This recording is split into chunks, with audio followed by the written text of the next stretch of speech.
And a warning from the director of the U.S. Cybersecurity and Infrastructure Security Agency. The American way of life faces nearly daily threats from ransomware attacks to the country's critical infrastructure.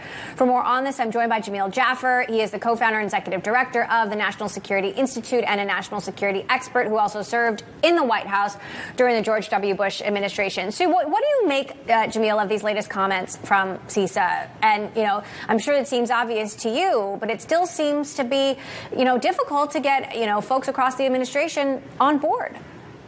Sure. Well, Emily, one of the challenges with these ransomware attacks that we've seen a lot of is that they're coming from a variety of groups, right? We see them coming from criminal groups.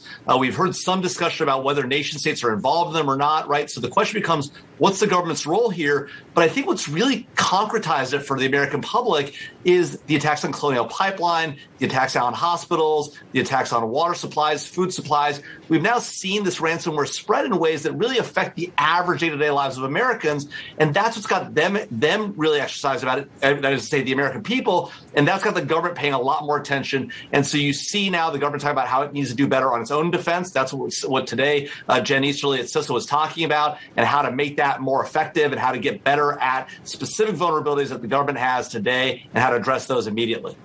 I'm thinking of an attack on a hospital in Alabama where a baby literally died because hackers disabled computers and medical staff could not monitor them. The CEO of Microsoft, Satya Nadella, told me cyber attacks are the new pandemic. Is that how you would describe it? And how do we get everyday people to understand how big a threat this is? Yeah, I think Satya's exactly right. I mean, an epidemic here in the United States, a pandemic around the globe. We see these attacks spreading more broadly than we've ever seen before, and attacking and coming after more critical infrastructures. And so you take the case of this young woman who came in 2019, comes into a hospital in Alabama, Ms. Kidd. She has her child. There were everyone was focused on the cyber attack. And so while stuff was going on with the cyber attack, their doctors are texting each other back and forth. They're not able to communicate effectively. And there were just less eyes on the baby's heart monitor. And 9 months later, the baby passes away, born with an umbilical cord wrapped around its neck. Terrible incident, right? And you can tie it back to some of these incidents that happen. There are even more direct ties if you think about, what might happen if a water supply were affected or if the power went out and services weren't available. And so as we're seeing more of this, we're realizing that this is a concrete challenge for people. Part of the problem, Emily, though, is, we become accustomed to lots of cyber breaches. Our data is lost, right? Our identity is gone, right? So people are somewhat jaded when it comes to cyber attacks or cyber hacks. But these attacks are fundamentally different because they affect critical infrastructure and they make it unavailable potentially for some period of time. Meantime, there's a Russian organization called Black Matter, a ransomware service that claims it shut down this week, which would seem like a win. Is it? Well, it's hard to know. We've seen a lot of these other ransomware services shut down. We saw our Evil go down and the like. But what oftentimes you have happening is sometimes they're rebranding themselves, right? They've seen some of their compatriots taken down by law enforcement. So they're like, shut down, we'll come back in a different form.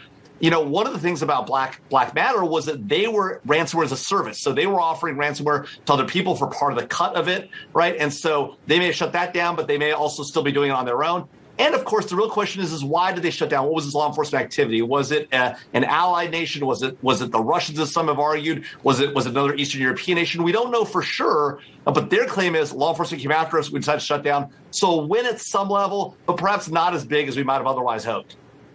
So do you think that the current administration understands the severity of these attacks and really has a concrete plan to address them? Look, I think they've appointed a terrific group of people. Jen Easterly at CISA has long experience from NSA and Cyber Command.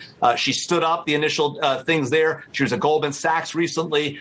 Chris Inglis, a cyber leader, the former deputy director of NSA, now the national cyber director, Ann Neubarger as deputy national security advisor. Rob Joyce is back at NSA's new cybersecurity director. So and Paul Nakasone at NSA and Cyber Command. You have the ideal team to get this right. And you see the government doing stuff on its own side. But now the key, Emily, to me is how does the government come together with industry, create that interplay between the public and private, industry with industry, industry with government, create that collective security? Because we know, look, Emily, asking one company alone, standing alone to beat the Russians or the Chinese or the Iranians or North Koreans, it's completely ineffective. It's got to be a team sport, as Chris Inglis described it. And so now that they've gotten this team together, we've got to free them up to do what they need to do, which is bring the nation together, bring industry together with government, and really engage in collective defense.